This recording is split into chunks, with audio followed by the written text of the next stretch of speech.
विश्वास जी, जिनके पिता आदरणीय श्री कैलाश जी से हम सब परिचित है, जलसंघ के नींव के पत्थर, और मैं भी उनको व्यक्तिगत रूप से जानता था। ऐसे हमारे विश्वास सारंग जी का भी हम स्वागत करेंगे। हमारे हरदा जिले के प्रभारी मंत्री हैं।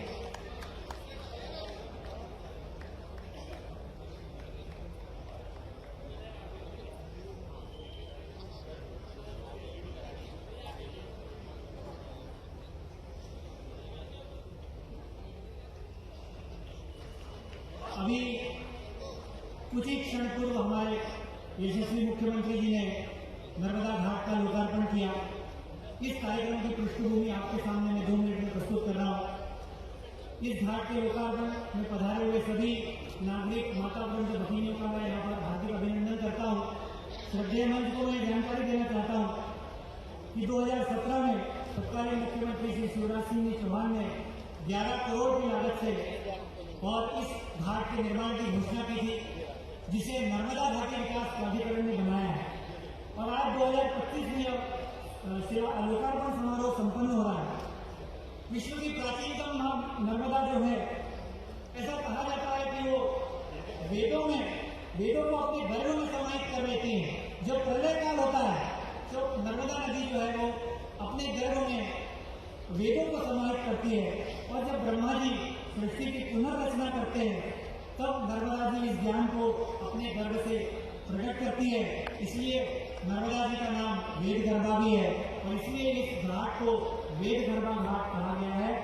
आज नर्मदा जयंती के दिन इस घाट का विमोचन हुआ, वो भी हम सबके लिए एक बड़े सौभाग्य का विषय है। ये घाट जो है वो 400 मीटर लंबा है। इसके अलावा 150 मीटर की आगे और पीछे दोनों तरफ स्टोन फिलिंग की गई है, अर्थात ये लगभग 700 मीटर लंबा घाट है। इस घाट की चौड़ाई 50 मीटर है। इस घाट की एक और विशेषता, ये ग्रीन घाट के नाम से भी जाना जाएगा। वेदगर्भा घाट नाम, लेकिन इसको वृक्षारोपण के द्वारा और सोलर लैंप के द्वारा, जिसकी अभी घोषणा अर्पित जी सोनी और सुयोग जी सोनी ने की थी, 11 हाई मास सोलर लैंप और पोल्स यहाँ पर लगाए जाएंगे। तो नर्मदा जी के संरक्षण के लिए, हम सबके क्षेत्रवासियों के स्नान की सुविधा के लिए और भूमि के कटाव को रोकने के लिए इस घाट की आज लोकार्पण समारोह संपन्न हुआ। समिति की ओर से मैं नर्मदा घाटी विकास प्राधिकरण एवं माननीय मुख्यमंत्री जी का आभार व्यक्त करता हूँ। वेदों के संरक्षण और संवर्धन के लिए वैदिक विद्यापीठम 2014 से सक्रिय हम सब जानते हैं। एक डॉक्यूमेंट्री के माध्यम से शून्य से शिखर तक इस वैदिक विद्यापीठम की यात्रा हम देखने वाले हैं। एक 7 मिनट की डॉक्यूमेंट्री के द्वारा अभी तक का प्रवास जो है वैदिक विद्यापीठम का, उसका हम सब लोग अवलोकन करेंगे। डॉक्यूमेंट्री। वेद शब्द का अर्थ होता है ज्ञान, वह ज्ञान जो हमारे ऋषियों को धर्म की उच्चतम अवस्था में प्राप्त हुआ, वो ज्ञान जो सच्चित और आनंद है। उस सच्चित आनंद का वर्णन करना किसी भाषा के लिए संभव नहीं था, इसीलिए हमारे ऋषियों ने उसे स्पंदन के रूप में प्रस्तुत किया। उस स्पंदन का उच्चारण ही वेद मंत्र है। हमारे ऋषियों ने इन मंत्रों का साक्षात दर्शन किया था, इसीलिए उन्हें मंत्र दृष्टा कहा गया। हमारे देश पर अनेक आक्रमण हुए। आक्रांताओं ने हमारी श्रद्धा के सभी केंद्रों को खंडित किया, लेकिन गुरु शिष्य परंपरा के माध्यम से वेदों का ये ज्ञान अक्षुण्य रहा। इसी परंपरा में बाबा बजरंग दास जी और उनके शिष्य स्वामी तिलक जी का योगदान अनूठा है। पूरे देश का पैदल भ्रमण करने के बाद बाबा बजरंग दास जी ने चित्रकूटी को अपनी तपस्थली बनाया। उनके विराट व्यक्तित्व से प्रभावित होकर स्वामी तिलक ने अपना पूरा जीवन उनको समर्पित करने का निश्चय किया। स्वामी तिलक जी ने वेदांत का प्रचार करने के लिए लगभग 80 देशों की यात्रा की। दक्षिण अमेरिका के अनेक देशों में उन्होंने वेदांत का प्रचार करने के लिए केंद्र स्थापित किए। उन्होंने दक्षिण अमेरिका की स्थानीय भाषाओं में हमारे शास्त्रों का प्रचार किया। उनका त्यागपूर्ण जीवन देखकर पश्चिमी देशों में भी अनेक लोगों ने उनके द्वारा बताए गए मार्ग को स्वीकार किया, और आज भी उनके मार्ग का अनुसरण कर रहे हैं। उन्हीं बाबा बजरंगदास जी के आशीर्वाद और स्वामी तिलक जी की संकल्पना को साकार करने के लिए 2014 में विद्या भारती, संस्कृत भारती और स्वामी तिलक वैदिक विद्या समिति के प्रयास से 24 एकड़ भूमि पर वैदिक विद्यापीठों की स्थापना की गई। यहाँ पर वैदिक ज्ञान और आधुनिक शिक्षा के मध्य संबंध स्थापित करने का प्रयास किया गया है। यहाँ के विद्यार्थी वेद की 7 शाखाओं का अभ्यास करते हैं। व्याकरण, न्याय, ज्योतिष जैसे वेदांत कहे जाने वाले विषयों में शिक्षा प्राप्त करते हैं। धनुर्वेद और आयुर्वेद जैसे उपवेदों का प्रशिक्षण प्राप्त करते हैं। साथ में गणित, विज्ञान और आधुनिक विषयों में भी शिक्षा प्राप्त करते हैं। मलखंड जैसे प्राचीन खेलों में यहाँ के विद्यार्थियों का उत्कृष्ट प्रदर्शन है, तो सभी आधुनिक खेलों में भी यहाँ के विद्यार्थी कहाँ पीछे हैं। स्वामी तिलक की ही प्रबल इच्छा थी कि स्वास्थ्य और शिक्षा के क्षेत्र में मार्गदर्शन करने हेतु एक अग्रणी संस्थान की स्थापना हो। इस बात को ध्यान में रखकर श्री बाबा बजरंगदास आयुर्वेदिक चिकित्सालय पंचकर्म एवं योग केंद्र की स्थापना की गई है। इस केंद्र का नेतृत्व करने वाले डॉक्टर वैभव शर्मा, डॉक्टर समीर जमदग्नि जी की परंपरा में शिक्षा प्राप्त कर पिछले 20 वर्षों से नाथ नाड़ी में दीक्षित होने वाले प्रथम चिकित्सक बने हैं। इस केंद्र में वमन, विरेचन, बस्ती, रक्त मोक्षण, शिरोधारा जैसी प्रक्रियाओं के माध्यम से शरीर शोधन एवं भिन्न भिन्न औषधियों के माध्यम से उपचार किया जाता है। औषधियों की शुद्धता और प्रक्रिया को सुनिश्चित करने के लिए डॉक्टर समीर जमदग्नि द्वारा पूरे देश भर में प्रशिक्षित हजारों आयुर्वेदाचार्यों का एक तंत्र खड़ा किया गया है, जो कि आपस में शुद्ध औषधियों का आदान प्रदान करते हैं। आयुर्वेद में मात्र शरीर के अंगों का उपचार नहीं होता, मात्र रोग का उपचार नहीं होता। इसमें शरीर का समग्रता से उपचार किया जाता है। 5 प्राणों का संतुलन किया जाता है, अष्ट धातुओं का संतुलन किया जाता है, त्रिदोष का शमन किया जाता है। इसीलिए आयुर्वेद को जब योग का सहयोग मिलता है तब उसका व्याप और अधिक बढ़ जाता है। परंतु रोगियों के लिए योग करना कठिन होता है। इस समस्या का समाधान करने के लिए योग गुरु BKS अयंगर द्वारा रोगियों को उपकरण की सहायता से योग करवाने की पद्धति विकसित की गई। इस पद्धति में गंभीर रोगियों से भी योग करवा लिया जाता है। जिन आसनों को सीखने में वर्षों लग जाते हैं, उन आसनों को मिनटों में करवाकर रोगी को लाभ दिया जा सकता है। वास्तव में योग की इसी पद्धति से प्रेरणा लेकर ही पश्चिम ने फिजियोथेरेपी का विकास किया है। अयंगर जी के शिष्य श्री करुणाकरण जी के मार्गदर्शन में इस प्रकार का योग केंद्र यहाँ पर स्थापित किया गया है, जहाँ पर बहुत ही न्यूनतम शुल्क में विश्व स्तरीय उपचार किया जाता है। इस केंद्र द्वारा लकवाग्रस्त रोगियों को भी 15 दिवस में ठीक किया गया है।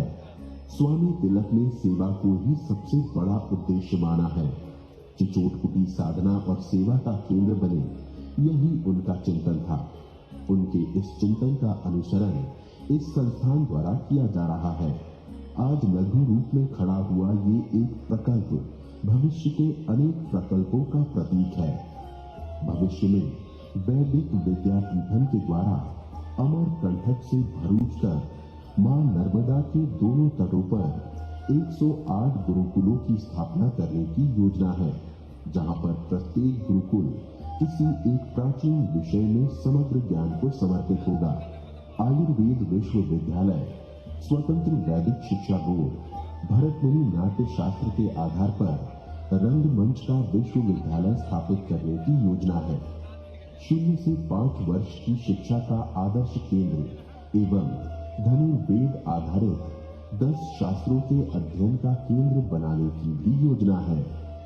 ज्योतिष एवं विभिन्न भाषाओं पर शोध का केंद्र भी स्थापित करने की योजना है। ये गुरुकुल भारतीय ज्ञान परंपरा के संरक्षण का कार्य करेगा। संस्कृत ग्राम, गौ संवर्धन एवं जैविक कृषि जैसे अनेक विषयों पर अनुसंधान करने वाले शोधकर्ताओं की परंपरा का निर्माण करने वाला ये केंद्र बनेगा। प्रकृति का संचालन संतुलन से होता है।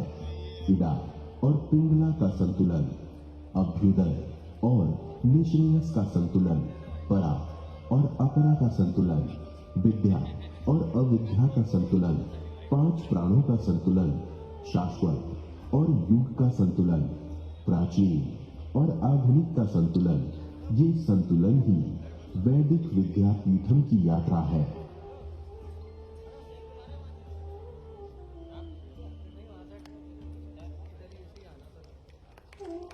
वेद शब्द का अर्थ हो।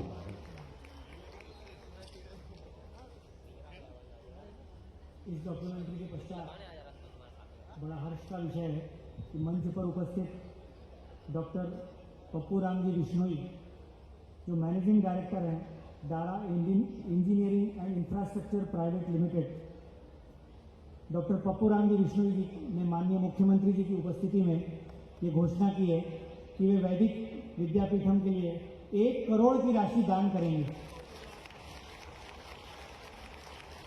समिति बहुत आभार व्यक्त करती है। अब मैं अमृत वचन के लिए, स्वामी तिलक जी के अमृत वचन के लिए बटुक प्रणवानंद पारे को आमंत्रित करता हूं।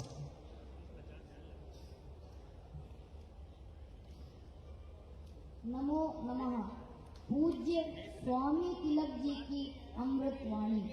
बलिहारी व कुटीर की जामे गुरुपद वास। मैं उस कुटीर में सदा सेवारत रहना चाहूँगा जिस पुण्य भूमि पर मुझे निराश्रय को, भटकते को पावन चरणों में आश्रय मिला, वह मानव मात्र की आश्रय स्थली बने, यह मेरी हार्दिक मनोकामना है।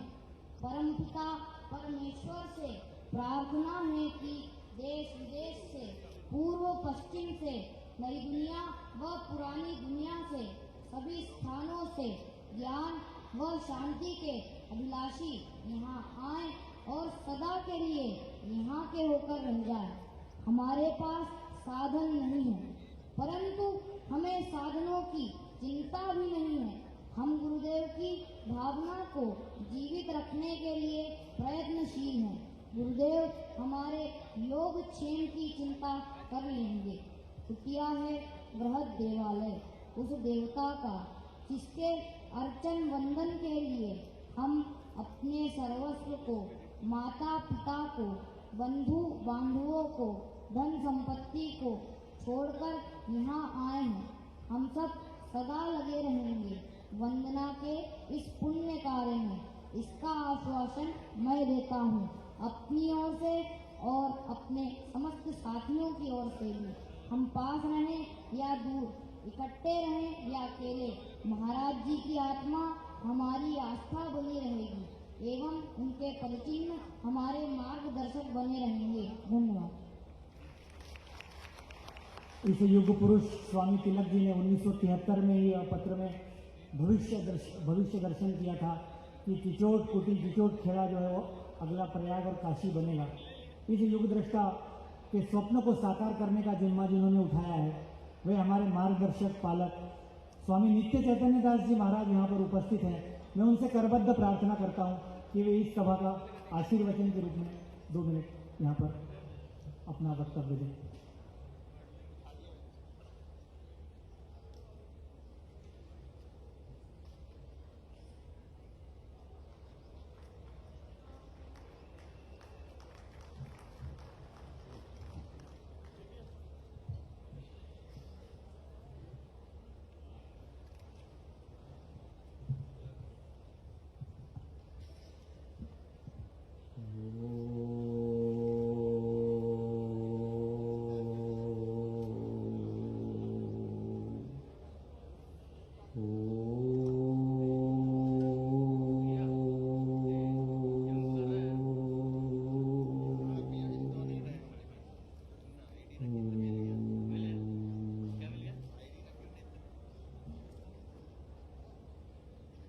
सुबह से शाम तक हमें कहा समय के अवधि को ध्यान रखना है, तो मैं संक्षिप्त में बोलूँगा। अब हम लोग सभी यहाँ आए हैं, वेद गरबा घाट की लोकार्पण समारोह में मंच के सामने पधारे सभी नर नारायण के रूप में उपस्थित जनता को मेरा जय श्री राम, जय नर्मदे हर। मंचासीन हमारे देश के महान विभूति राष्ट्रीय स्वयंसेवक संघ के सुरेश सोनी जी, मध्य प्रदेश के यशस्वी मुख्यमंत्री डॉक्टर मोहन यादव जी, अन्य सभी संचासीन महानुभावों को टीचर आश्रम और वैद्य विद्यापीठम का ओर से अभिनंदन और स्वागत। धातुओं में जैसा सोना प्रमुख है, वैसे ही माननीय सुरेश जी सोनी विद्यावादी के लिए उसके दिशा निर्देशों में विद्यावादी विद्यार्थियों के लिए एक महान कार्य करते आ रहे हैं। हमारे अमृत तुल्य हमारे श्री निरंजन जी शर्मा और उनके सहयोगीगण सभी कार्यों में कुशलतापूर्वक करते हुए कुछ ही वर्षों में वैदिक विद्यापीठम को भारत के उच्च स्थान पर लेके आए हैं। यह कार्य चमत्कार से कम नहीं है, क्योंकि आजकल चमत्कार की बात बहुत करते हैं। जहाँ चमत्कार है वहाँ नमस्कार है। उसमें राजनेता, मीडिया और सर्वत्र सब लोग चमत्कार को नमस्कार करते हैं। चमत्कार नहीं है तो बाबा को मूल्य भी नहीं है। हिंदू शास्त्रों में, वेदों में ये कहते हैं जहाँ चमत्कार को वक्त विस्तार के बराबर किया है। इसलिए जो व्यक्ति चमत्कार के पीछे जाते हैं वो ज्ञान की दृष्टि से निम्न माना जाता है। मां नर्मदा की इस वेदों पर भाग 8 के लोकार्पण समारोह में कुछ शब्द मैं हमारे मुख्यमंत्री जी के सामने रखना चाहता हूँ। वेद रहस्यों को छोड़कर वेद के ही कर्म प्रधान कार्यों को में ध्यान आकर्षण कर रहेगा, जो समाज और मैया के हित में है। सहस्र वर्षों से प्रवाहित इस पुण्य एवं पतित पावनी माँ नर्मदा का गुणगान करना असंभव है। इसके भूगर्भ से और सहस्रों धाराओं से सदा बहने वाली यह शिवपुत्री नर्मदा को छिड़ी पहुँचाने का काम जाने अनजाने हम सब करते आ रहे हैं। इसकी पवित्र धाराओं को पवित्र बनाए रखने के लिए और अक्षुण्ण रखने के लिए जहाँ जहाँ आवश्यकता है वहाँ प्रतिरोधक दीवारों का निर्माण करना और वर्षा ऋतु में अशुद्ध जल, मल, श्रव आदि नर्मदा में गिरने से रोकने हेतु तालाब बनाए जाए और समीप रहने वाले किसानों को कृषि हेतु उस जल को उपयोग किया जाना चाहिए। नर्मदा जी के किनारे परिक्रमार्थियों के लिए पद यात्रा की सुविधा की जाए। यथा किनारों में स्थित किसानों को छोड़ी हुई अतिरिक्त भूमि से नर्मदा जी 15 या 20 फीट परिक्रमार्थियों के लिए पदयात्रा के निमित्त छोड़ी जाए। जिलाधीश जी द्वारा अवलोकन करके सुनिश्चित किया जाए। मां नर्मदा किनारे पर सभी विद्यालयों और गुरुकुलों में विद्यार्थियों में नर्मदा जी का महत्व बताया जाए और मां नर्मदा के सुजल को स्वच्छ और पवित्र बनाए रखने के लिए प्रयास किया जाए। पंचायतों को इस संबंध में कार्य करने के लिए प्रेरित किया जाए और पंचायतों को अमावस्या स्नान के बाद किनारे पड़ा हुआ कचरे को साफ करने के लिए पंचायत द्वारा व्यवस्था किया जाए। अंत में निवेदन है कि आश्रम स्थित जंगल में रहने वाले वन्यजीवियों की रक्षा, सड़क के कटाव रोकने और नर्मदा किनारे जल के अवरोध की दीवार की रचना की जाए। इससे वन अभयारण्य 21 एकड़ आश्रम जोड़ा हुआ है, 21 एकड़ वन भूमि है। 21 एकड़ वन भूमि की सुरक्षा हो सकेगी, जिससे आश्रम भूमि उपलब्ध कर सकता है। केवल दो ही जल घाट बनाए जाए। शहर तथा गाँवों में निकलने वाले दूषित जलों का अवरोध होना चाहिए। नर्मदा के अंदर रासायनिक खादों का और द्वारा फसल उत्पादन न पर रोक लगा दिया जाए। पंचकोशी परिक्रमा में निश्चित संख्या जैसे 25 या 30 का अनुपात होना चाहिए। नर्मदा रेत उत्खनन पर रोक होना चाहिए। नर्मदा में मरे हुए जीव को डालने के पूर्ण प्रतिबंध हो। इस विषय में जानकारी दिया जाए। आदि के बोलते हुए सबको एक बार और बड़े हर और जय सिया राम।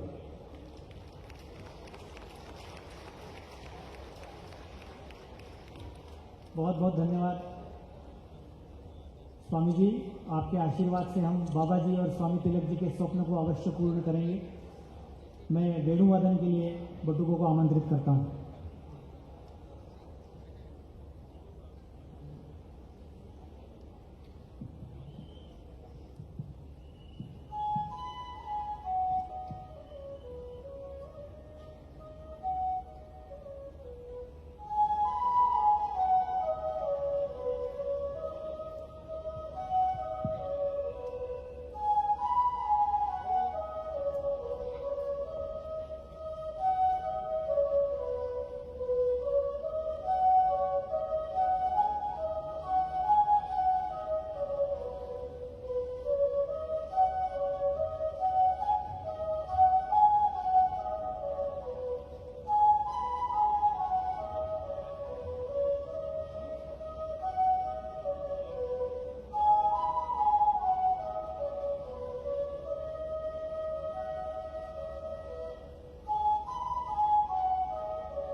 अद्भुत प्रस्तुति।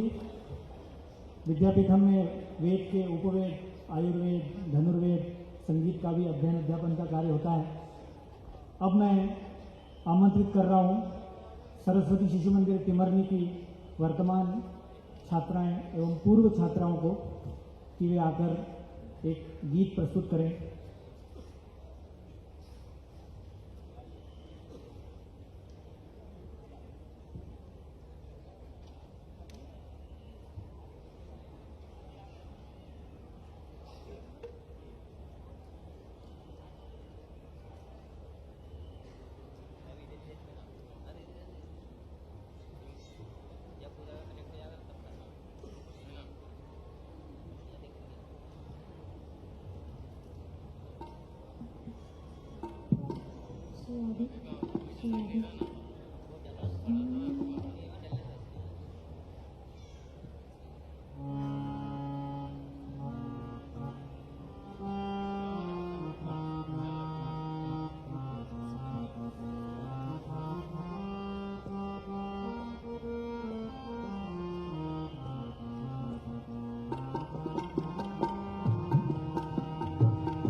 साथ उच्चार करें, हम ऐसा व्यवहार करें।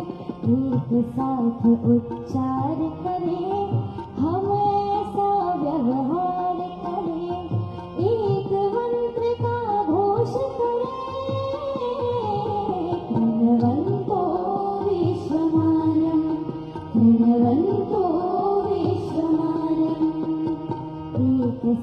साथ उच्चार करें, हमेशा व्यवहार करें, एक साथ उच्चार करें, हमेशा व्यवहार करें, एक मंत्र का घोष करें, प्रणवन्तो विश्वमार्यं, प्रणवन्तो विश्वमार्यम्। आज नहीं प्राचीन समय से मंत्र हमारा साथी, दूर दूर तक फैलाई थी हिंदू धर्म की ख्याति। काल चक्र जब घूम पड़ा तब लक्ष्य हुआ था ओझल, जाग उठी है दृष्टि हमारी, रही नहीं अब बोझल। दिव्य कृष्ण संदेश स्मरे, हमेशा व्यवहार करें, दिव्य कृष्ण संदेश स्मरे, हमेशा व्यवहार करें, एक मंत्र का घोष करें, प्रणवन्तो विश्वमार्यं, प्रणवन्तो विश्वमार्यम्।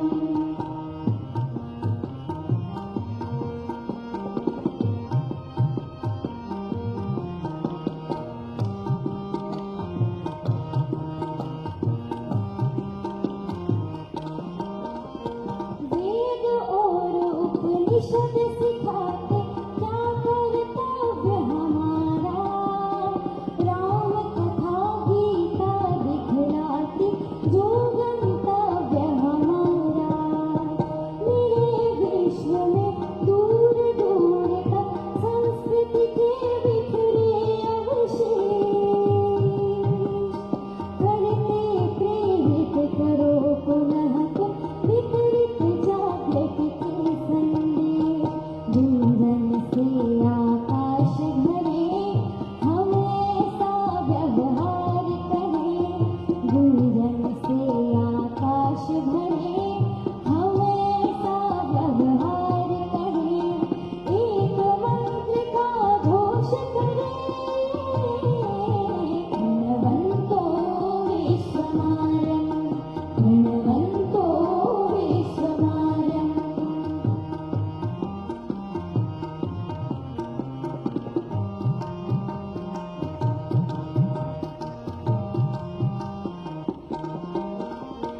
अखिल विश्व में एक बार फिर उन्नत ध्वज भगवा डोले, उन्नत ध्वज भगवा डोले। अखिल विश्व में एक बार फिर हिंदू धर्म की जय बोले, हिंदू धर्म की जय बोले। वेदों के अनुशीलन से हम आविष्कार नित नए करें, दुनिया की मानव भारत का आराधन और नमन करें। जग अपना उद्धार करें, हमेशा व्यवहार करें, जग अपना उद्धार करें, हमेशा व्यवहार करें, एक मंत्र का घोष करें, प्रणवन्तो विश्वमार्यं, प्रणवन्तो विश्वमार्यम्। एक साथ उच्चार करें, हमेशा व्यवहार करें, एक साथ उच्चार करें, हमेशा व्यवहार करें, एक मंत्र का घोष करें, प्रणवन्तो विश्वमार्यं, प्रणवन्तो विश्वमार्यं, प्रणवन्तो विश्वमार्यं, प्रणवन्तो विश्वमार्यं, प्रणवन्तो विश्वमार्यम्। इस गीत में हमारा पूरा भाव जागरण किया है और अब मुख्य वक्ता के बौद्धिक सुनने के लिए हम तत्पर हैं। मैं अनुरोध करूंगा माननीय श्री सुरेश जी सोनी से कि वे आकर हम सबका मार्गदर्शन करें।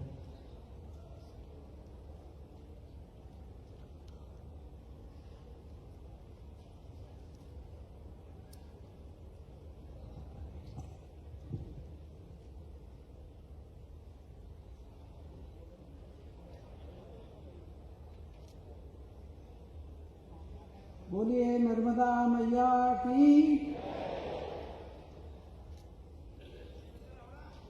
आज के इस अत्यंत पावन प्रसंग पर जब आज मां नर्मदा की जयंती है,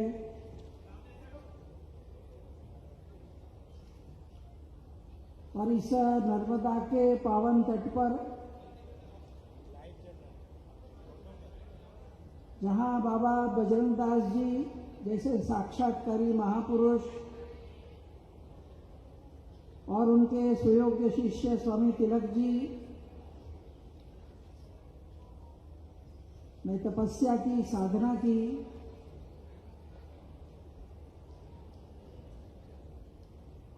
उनका जो एक स्वप्न था कि इस किनारे के ऊपर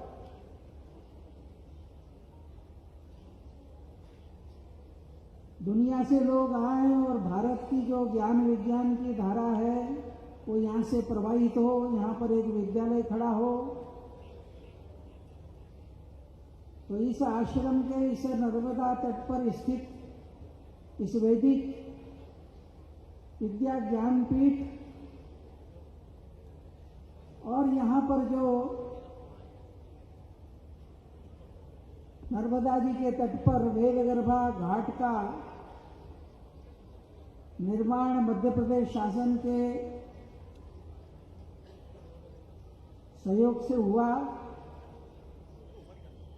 जिसकी संकल्पना पूर्व मुख्यमंत्री शिवराज सिंह चौहान ने की और आज वर्तमान यशस्वी मुख्यमंत्री मोहन यादव ने उनका लोकार्पण किया। इस प्रसंग के अवसर पर, इस घाट के लोकार्पण के अवसर पर मंच पर उपस्थित मध्य प्रदेश के मुख्यमंत्री डॉक्टर मोहन यादव जी, इधर के प्रभारी मंत्री कैबिनेट मंत्री विश्वास सारंग जी, पूज्य स्वामी नित्य चैतन्य दास जी, ब्राजील से स्वामी जी की, तिलक जी की धारा को आगे बढ़ाने में साधनारत, जिनका नाम स्वामी तिलक जी ने प्रेम कुमार जी रखा, जैसे प्रेम कुमार जी, अमेरिका से आए हुए विजय अग्रवाल जी, विष्णोई जी, संस्कृत भारती के संगठन मंत्री जयप्रकाश जी,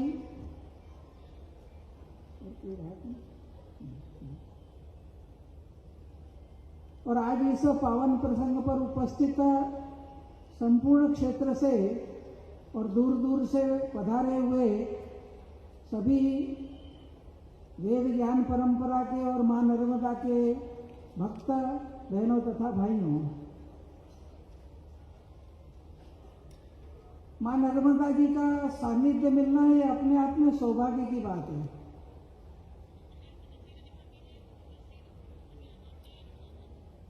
एक संत ने एक बार कहा कि जब गंगा का अवतरण हुआ और स्वर्ग से धरती पर आना है गंगा को, तो कहा कि जो भी तुम में स्नान करेगा उसके सारे पाप का प्रक्षालन हो जाएगा। और इसलिए गंगा को जो है पापहारिणी, तापहारिणी भी कहते हैं। तो गंगा ने प्रश्न किया भगवान शिव से कि ये ठीक है कि मैं धरती पे जाऊंगी और जो मुझ में स्नान करेगा अपने सारे पाप मुझ में छोड़ देगा, लेकिन सभी लोग अपने पाप मुझ में डालते जाएंगे तो मेरा क्या होगा? लोग तो मुक्त हो जाएंगे, लेकिन मेरा क्या होगा? तो भगवान शिव ने कहा कि तुम एक काम करना कि प्रतिवर्ष एक निश्चित माह में एक निश्चित मुहूर्त और एक निश्चित स्थान बताया। जो मान्यता है, गुजरात में भरूच के पास एक जनकेश्वर महादेव का मंदिर है, वहां से नर्मदा जी प्रवाहित होती है, वहां पर वो स्थान आता है। तो भगवान शिव ने कहा कि तुम गंगा वर्ष में एक बार उस समय नर्मदा जी में स्नान कर लेना, तो उस स्नान से साल भर में तुमने जो इकट्ठा किया वो सब धुल जाएगा। तो एक दृष्टि से गंगा का महत्व है, लेकिन नर्मदा का महत्व ऐसा है कि गंगा भी उसमें आकर के और पवित्र होती है। और इस नाते से आज ये नर्मदा जयंती का प्रसंग है। दूसरी बात है कि अपनी नदी एक ऐसी है नर्मदा जी जिसकी परिक्रमा करते हैं लोग, पैदल परिक्रमा करते हैं, लेट के परिक्रमा करते हैं, तरह तरह से परिक्रमा करते हैं। तो ये भी एक संदेश है अपने आप में, क्योंकि हमारे यहाँ पर कहा गया है कि सारी सृष्टि परिक्रमा ही है, बिना परिक्रमा के जीवन नहीं है। जब तक गति है तब तक जीवन है, जैसे ही गति रुक जाएगी जीवन समाप्त हो जाएगा। इसलिए हमारा शरीर है तो उसमें हमारा रक्त परिक्रमा करता रहता है। वो परिक्रमा करना बंद कर दे तो लोग कहते हैं हार्ट अटैक आ गया और आदमी ऊपर चला गया। जिस धरती पे हम बैठे हैं ये धरती भी परिक्रमा कर रही है। ये धरती जिससे बनी है, ऐसे जो परमाणु हैं कहते हैं उनके अंदर भी कुछ छोटे छोटे कण परिक्रमा करते रहते हैं। धरती सूरज की परिक्रमा करती है, सूरज ऊपर की गैलेक्सीज की परिक्रमा करता है। तो परिक्रमा यह एक जीवन का शाश्वत सत्य है। जब नर्मदा परिक्रमा करता है तो आदमी एक संकल्प लेता है, एक व्रत लेता है और उस परिक्रमा के अंदर सदैव तप करता है, साधना करता है, सभी के कल्याण का चिंतन करता है। तो एक दृष्टि से समाज जीवन के अंदर यह सात्विकता का, धार्मिक भावना का और अपने जीवन के आचार व्यवहार में उतारने का ये नर्मदा परिक्रमा के माध्यम से युगों पुरानी जो परंपरा ऋषियों ने प्रारंभ की होगी, तो इस नाते से भी और एक नर्मदा जी का अपना महत्व है। मध्य प्रदेश की दृष्टि से तो दूसरा भी एक पक्ष है, भौतिक पक्ष है, कि नर्मदा मध्य प्रदेश की जीवन रेखा है। कितने ही शहर की प्यास जो ये बुझाती है,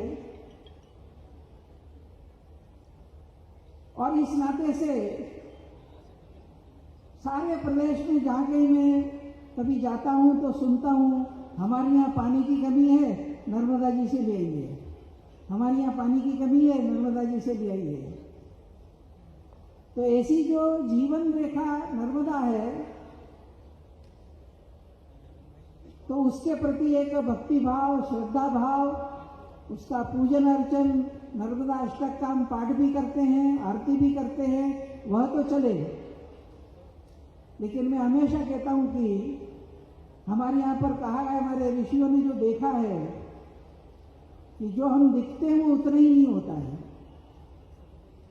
हरेक, चाहे मनुष्य हो, पशु हो या नदी पहाड़ हो, उसके 3 स्तर होते हैं।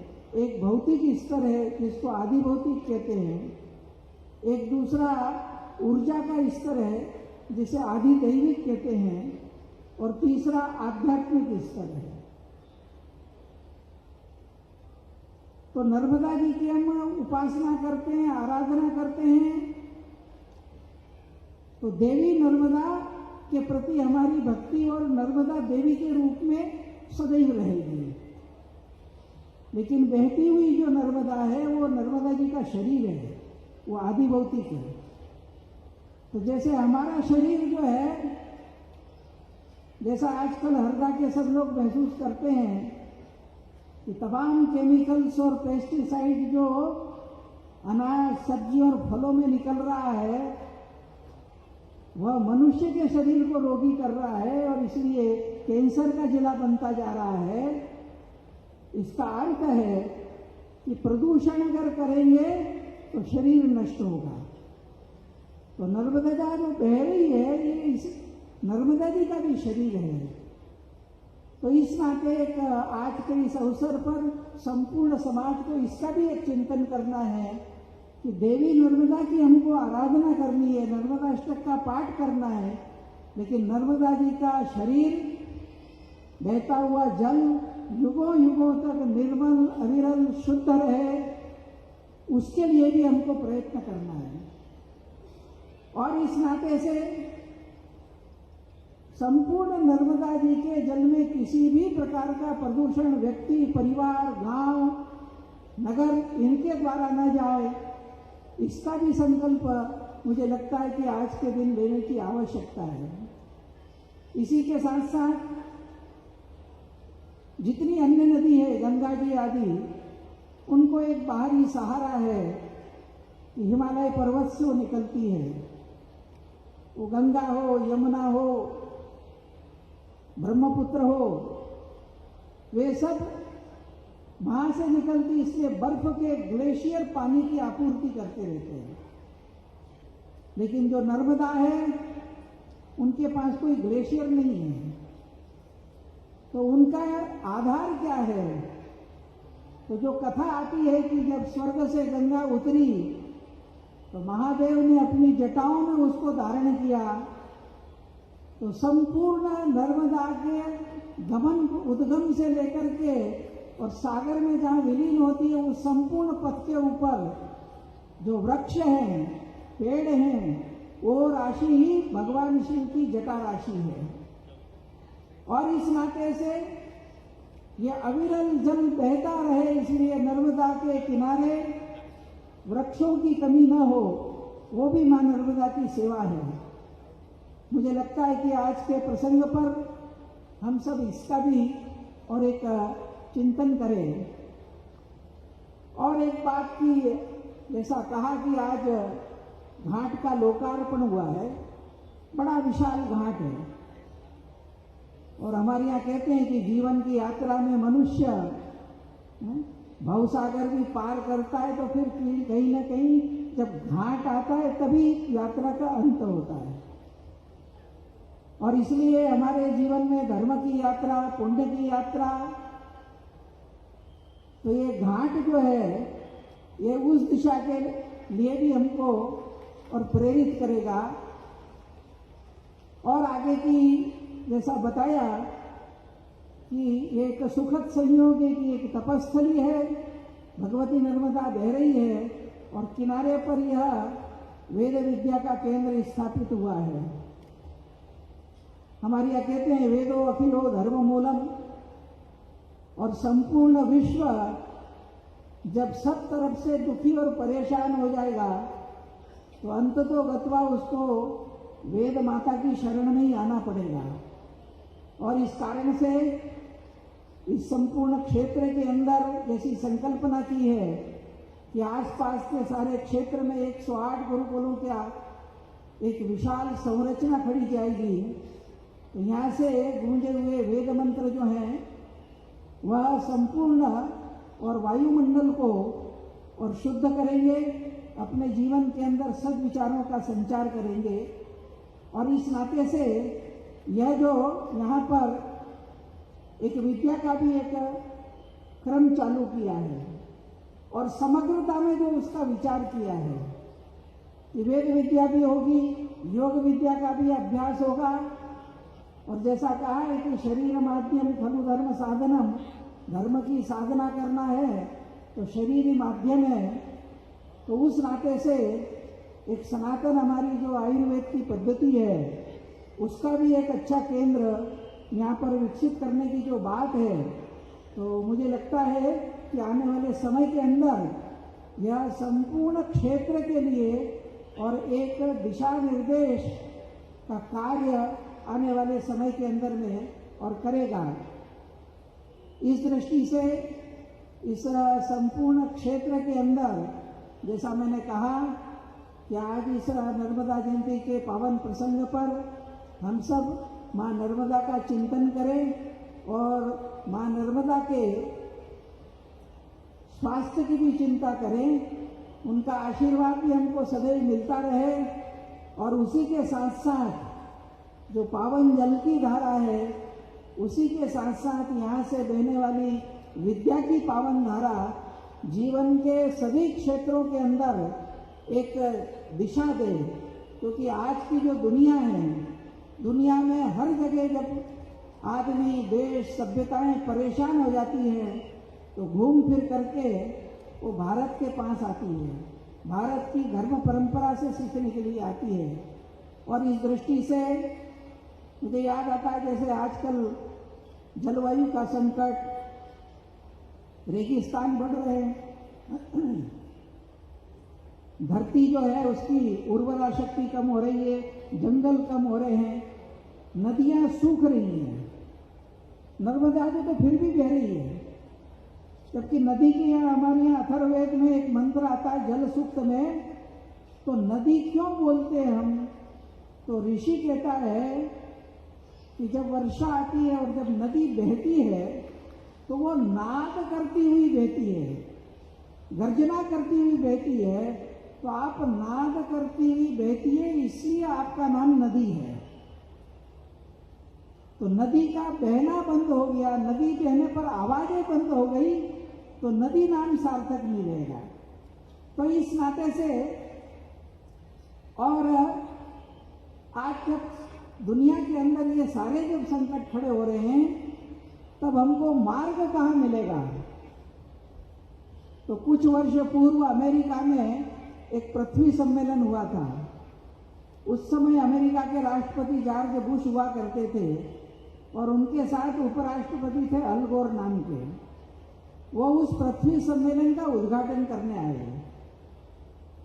उन्होंने एक उद्घाटन में एक महत्वपूर्ण बात कही कि हम पश्चिम के लोग विज्ञान, तकनीकी, चकाचौंध इन सबको लेकर चल रहे हैं। तो अंग्रेजी का उनका एक वाक्य था कि we have been on wrong track for the last 300 years।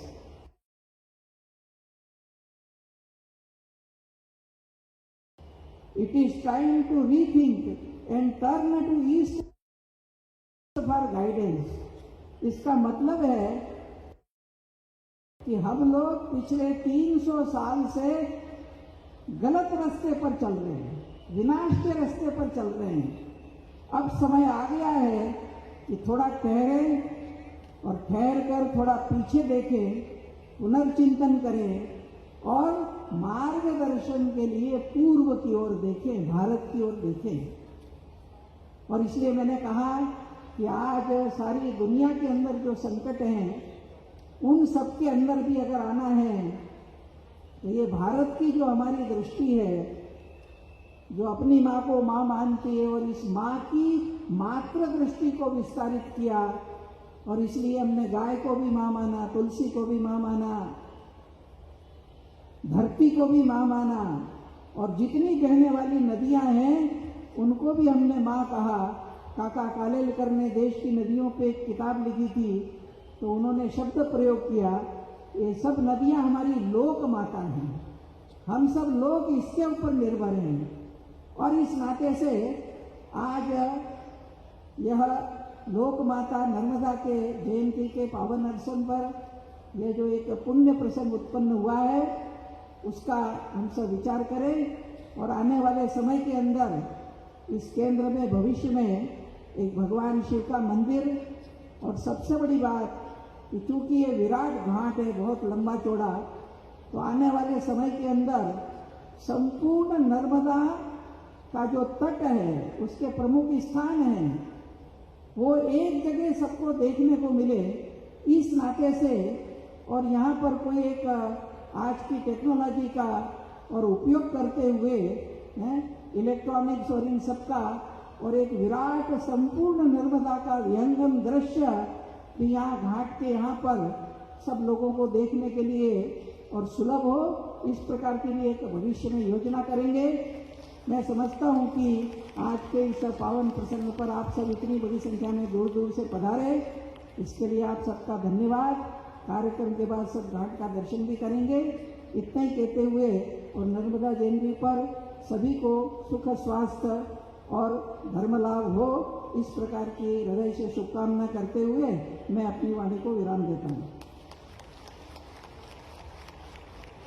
आदरणीय मुख्य वक्ता माननीय सुरेश जी के उद्बोधन के पश्चात हम सब उन्हें आश्वासन देंगे कि हम नर्मदा मैया की शीतलता, पवित्रता अक्षुण्ण रखेंगे और हमारे प्रदेश के यशस्वी मुख्यमंत्री जिनको सुनने के लिए हम सब बेताब हैं, उनके आने के पूर्व शंख का संकेत एक बहुत ही जबरदस्त कलाकार हैं श्री संभव डबकारा जी, वो शंख ध्वनि करेंगे और उसके बाद मैं माननीय मुख्यमंत्री जी को हम सबके सम्मुख आमंत्रित करूंगा।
अद्भुत अविश्वसनीय पांडेय ने शंख बज उठाया और भगवान कृष्ण के नाम राशि हमारे यशस्वी मुख्यमंत्री डॉक्टर मोहन यादव जी यहाँ उपस्थित हैं।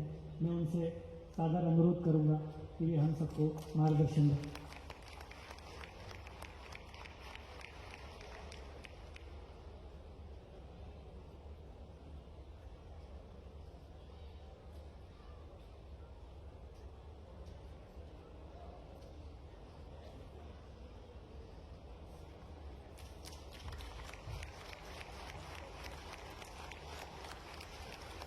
बोले नर्मदा मैया की। आज के इस कार्यक्रम में हमारे सबके वरिष्ठ और विस्तार से जिनने हमारे बीच पूरी बात रखी, हमारे परमादरणीय श्रीमान भाई साहब सुरेश जी भाई साहब, राष्ट्रीय स्वयंसेवक संघ के अखिल भारतीय कार्यकारिणी के सदस्य हैं। कई जवाबदारियों से और खास करके ऐसे स्थानों को हम स्थान तो बना सकते हैं, लेकिन स्थान के अंदर चेतना कहाँ से लाएंगे, उसकी आत्मा कहाँ से लाएंगे। जब आपकी पुण्य आत्मा आती तो अपने आप आत्मा आ जाती, हमें आनंद में डूब जाते हैं। मैं आपको प्रणाम करता हूँ, अभिनंदन करता हूँ। और दूसरे हमारे संस्था के जिस स्थान पर ये कार्यक्रम हो रहा है, स्वामी चैतन्य दास जी, नित्य चैतन्य दास जी महाराज, अध्यक्ष स्वामी तिलक वैदिक विद्या समिति चिन्नौट, आपको भी प्रणाम करता हूं, अभिनंदन करता हूं। ये पूरा स्थान उपलब्ध कराने में आपकी बड़ी भूमिका है। मैं आज के इस अवसर पर हमारे विश्वस्त और आपके प्रभारी मंत्री, सुयोग्य मंत्री श्रीमान विश्वास सारंग जी, इस अवसर पर मंच पर विराजमान श्रीमान जयप्रकाश गौतम जी, राष्ट्रीय संगठन मंत्री संस्कृत भारती, श्रीमान विजय अग्रवाल जी, समाज सेवी अमेरिका, अभी जिन्होंने अपनी तरफ से घोषणा की, श्रीमान डॉक्टर पप्पू राम जी वैष्णोई, आपका भी स्वागत है। सम्मानित प्रेम कुमार जी, अध्यक्ष ज्ञान मंदिर ब्राजील, आपका भी स्वागत है। इस अवसर पर श्रीमती नलिना प्रेम कुमार जी, आपका भी अभिनंदन, स्वागत है। और सामने बैठे हमारे सभी प्रमुख जनप्रतिनिधिगण, विधायक, सांसद, विधायक दोनों यहाँ मौजूद हैं।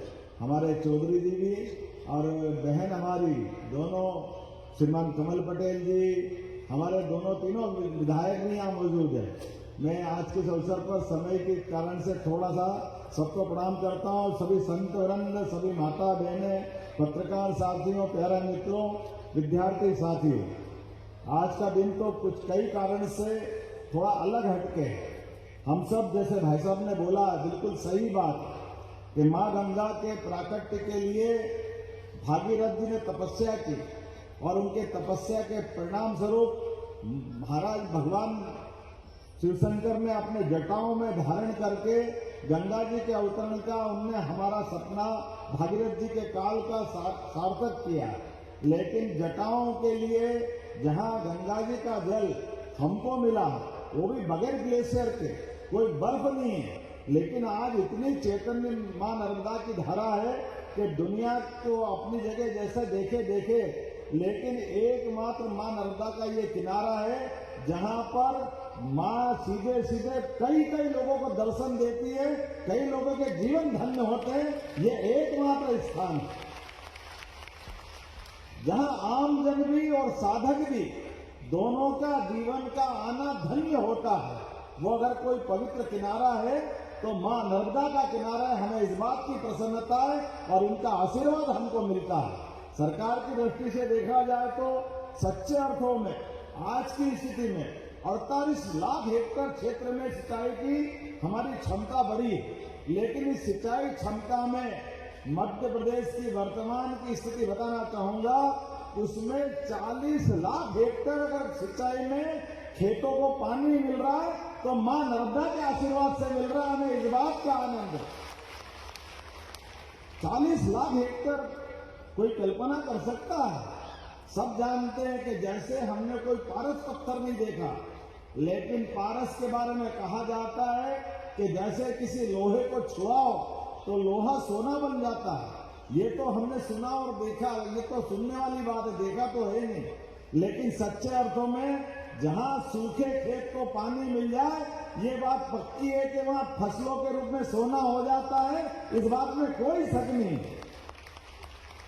आज धान का कटोरा मध्य प्रदेश जिस प्रकार से बना है, और मैं धन्यवाद देना चाहूंगा प्रधानमंत्री नरेंद्र मोदी जी को। जोरदार अभिनंदन करो श्रीमान प्रधानमंत्री नरेंद्र मोदी जी को, जिनके माध्यम से हमारा मालवा, निमाड़, ये हमारा महाकौशल का बेल्ट और तुगिंद का बेल्ट अब अपनी मां नर्मदा के आशीर्वाद से हरा भरा हो रहा है। लेकिन बुंदेलखंड, चंबल और पश्चिमी मालवा का जो हिस्सा बचा था, यशस्वी प्रधानमंत्री ने एक नहीं दो नदी जोड़ो अभियान, एक हमारी उत्तर प्रदेश से केन बेतवा और दूसरी पार्वती काली सिंह चंबल योजना, जो 20 साल से राजस्थान के साथ बिना बात के मुकदमा चल रहा था। थोड़ा पानी कम मिलेगा, ज्यादा मिलेगा, ये होगा वो होगा, जबरदस्ती चक्कर में पड़ते मैं जवाबदारी के साथ कहना पड़ेगा कि दुर्भाग्य से कांग्रेस के लोगों को हमारे किसानों के प्रति दया नहीं आती है, इसलिए फालतू के मुकदमेबाजी करते रहिए। मुझे इस बात की प्रसन्नता, जोरदार अभिनंदन नरेंद्र मोदी जी का करो, जिनके माध्यम से 1,75,000 करोड़ की धनराशि ये दोनों नदी जोड़ों के माध्यम से उन्होंने हमको प्रदान की, जिसके माध्यम से अब 1 लाख करोड़ हेक्टेयर में हम सिंचाई कर पाएंगे। 1 लाख करोड़ हेक्टेयर में, किसको कहते हैं 1 लाख करोड़ हेक्टेयर? ये नदी जोड़ो अभियान के माध्यम से लोगों की जिंदगी बदलने का अभियान। वैसे तो आज बहुत सारे कारण से मैं आपको बधाई देना चाह रहा हूं। जहां हम अपना ये कार्यक्रम कर रहे हैं, यहां आने के पहले ही लगातार ये वेद गरबा घाट, जिसकी कहानी अभी हमारे संचालक जी ने बताई है, जिसके माध्यम से हमने वेद गरबा का घाट के लोकार्पण के साथ साथ यहाँ 130 करोड़ के लगभग 21 कार्यों का भूमि पूजन किया है। जोरदार अभिनंदन करो, ये बहुत छोटी राशि नहीं होती। और 185 करोड़ की लागत से लगभग हमने 97 अलग अलग प्रकार के कामों का भूमि पूजन किया है। ये एक तरह से दोनों जोड़ लो तो 316 करोड़ के लोकार्पण भूमि पूजन अकेले यही हो रहे हैं। जब से सरकार बनी है, सरकार बनने के बाद लगातार एक के बाद एक विकास के नए नए संकल्प माननीय यशस्वी प्रधानमंत्री के नेतृत्व में हमने सबने लिए और आपने देखे भी होंगे क्या क्या नहीं हुआ, कैसे कैसे काम नहीं हुए और कई जगह चुनौती आई तो रास्ता निकालने का प्रयास भी हमारी सरकार ने किया है।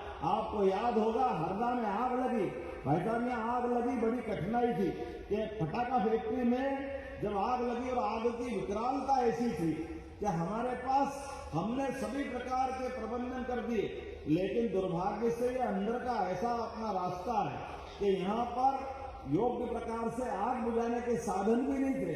तो इंदौर, भोपाल, उज्जैन, होशंगाबाद, जहां से नर्मदापुरम कहते हैं, सब दूर से फायर ब्रिगेड पहुंचवाई, लेकिन उसके बाद भी आग की विकरालता और घायल और मृत्यु वाले लोगों के लिए लगभग हमने 100 के आसपास एम्बुलेंस भेजी, लेकिन कहीं भी जाओ, कैसे भी जाओ, तो घायलों को ले जाने के लिए 4 घंटे से कम नहीं लग रहा।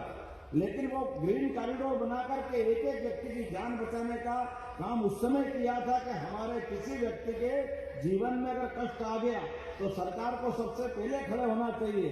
लेकिन मुझे इस बात का संतोष है, जितना बना उस समय किया, लेकिन उसके अगले महीने पूरे देश में एकमात्र राज्य मध्य प्रदेश है जिसने ये निर्णय किया कि हमारा राज्य भौगोलिक दृष्टि से बहुत बड़ा है और घायल को अगर 4-5 घंटे लग जाए तो बहुत सारी जनहानि होती है।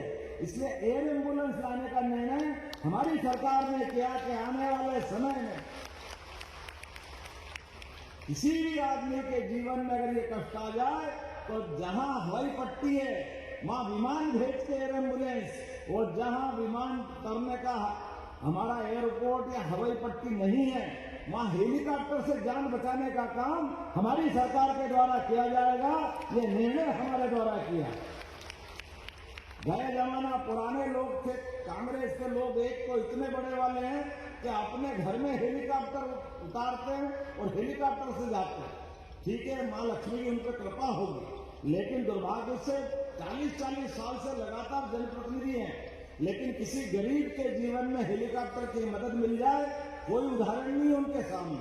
और ये हेलीकॉप्टर एक व्यक्ति के लिए पहुंचाते हैं तो 2 लाख से लेकर 5 लाख तक जितना भी खर्चा लगे, हमने कहा पैसा जरूरी नहीं है, गरीब आदमी की जान बचाना जरूरी है। हमने कहा आयुष्मान कार्ड बनाओ, निःशुल्क पहुंचाएंगे हेलीकॉप्टर हवाई जहाज, ये हमारी सरकार का निर्णय है, एक एक व्यक्ति की जान बचाने के लिए। और एक नहीं, ऐसे कई प्रकार के। अभी तो परसों 2 दिन पहले जो बजट आया है और बजट की तैयारी हमारी सरकार के द्वारा भी की है कि हमारे यहाँ सच्चे अर्थों में 4 विभिन्न प्रकार की जातियां हैं, गरीब, महिला, किसान और युवा। वो चारों वर्ग की बेहतरी के लिए अलग अलग प्रकार के कामों की हमने दिशा बनाई है। भाई साहब, हमने युवाओं के लिए तय किया है 2028 तक 70% से ज्यादा युवाओं को स्वावलंबी बनाएंगे, अपने बलबूते पर वो रोजगार पाए और उनके जीवन में एक सुख का अलग से छाया है। ये प्रयास हमने किया गरीबों की जिंदगी अच्छी बनाने के लिए। अभी आपके माध्यम से हमने नेशनल डेयरी डेवलपमेंट बोर्ड के माध्यम से एक तरफ जब खेती की हमारी अच्छी आमदनी होगी, लेकिन सच्चे अर्थों में तो घर घर गाय, तो जिनके घर गाय वो सब गोपाल हुए के नहीं हुए, और जिनके घर गाय का कुल वो घर घर गोकुल। हम ये अभियान लगा रहे कि घर घर गाय का कुल बनाएंगे, और जिन गांवों में 2000 से बड़ी आबादी के सब प्रकार की सुविधा के गांव रहेंगे, सरकार के माध्यम से उनको वृंदावन गांव बनाने की घोषणा हमारी सरकार के द्वारा हुई है।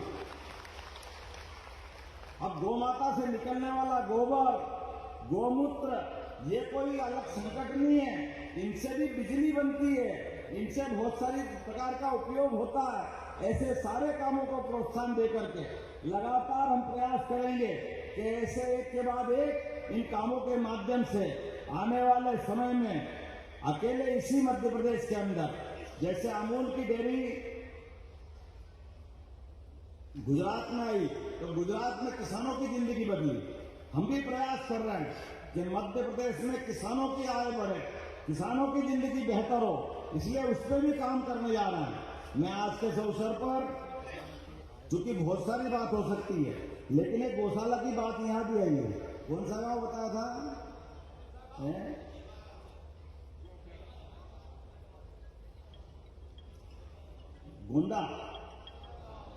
गोंदा गांव मठ।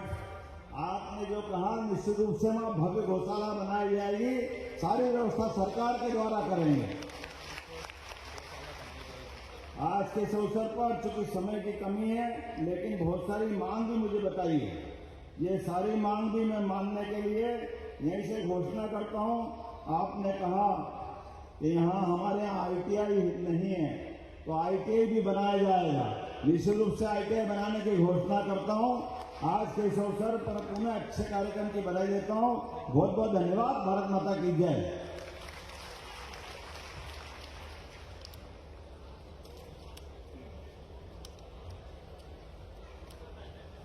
विकास कार्यों की सौगात के साथ गौशाला और ITI की बहुप्रतीक्षित मांगों को पूरा करने के लिए हमारे यशस्वी मुख्यमंत्री का बहुत बहुत धन्यवाद।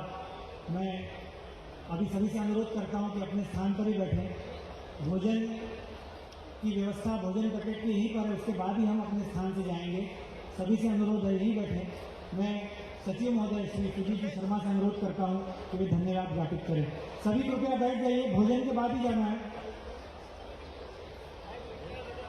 सावधान।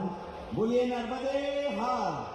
मां नर्मदा की इस पावन गोद में बाबा बजरंगदास जी, स्वामी तिलक जी की तपोस्थली पर स्वामी तिलक वैदिक विद्या समिति द्वारा आयोजित वेद गरबा घाट के लोकार्पण समारोह में आमंत्रित हमारे प्रदेश के यशस्वी मुख्यमंत्री माननीय डॉक्टर मोहन यादव जी, हमारे राष्ट्रीय स्वयंसेवक संघ के अखिल भारतीय कार्यकारी सदस्य एवं हम सबके मार्गदर्शक आदरणीय श्री सुरेश जी सोनी जी, हमारे हरदा जिले के प्रभारी मंत्री माननीय श्री विश्वास सारण जी एवं हमारे संस्कृत भारती के राष्ट्रीय संगठन मंत्री श्री जयप्रकाश जी गौतम जी, अमेरिका से पधारे श्री विजय जी अग्रवाल जी, डॉक्टर पप्पू राम जी यादव जी, राज्य से पधारे श्री एरिस्टो प्रेम कुमार जी। मैं इन सभी गणतंत्र अतिथियों का स्वामी तिलक वैदिक विद्या समिति की ओर से बहुत बहुत आभार एवं साधुवाद व्यक्त करता हूँ। आपने यहाँ आकर के मां नर्मदा वेद गरबा घाट के लोकार्पण समारोह को भव्य एवं दिव्य बनाया, हम सबको आशीर्वाद दिया। मैं पुनः आप सब लोगों का बहुत बहुत साधुवाद और आभार व्यक्त करता हूँ। हरदा जिले एवं आसपास जिले के समस्त नर्मदा के भक्तगण एवं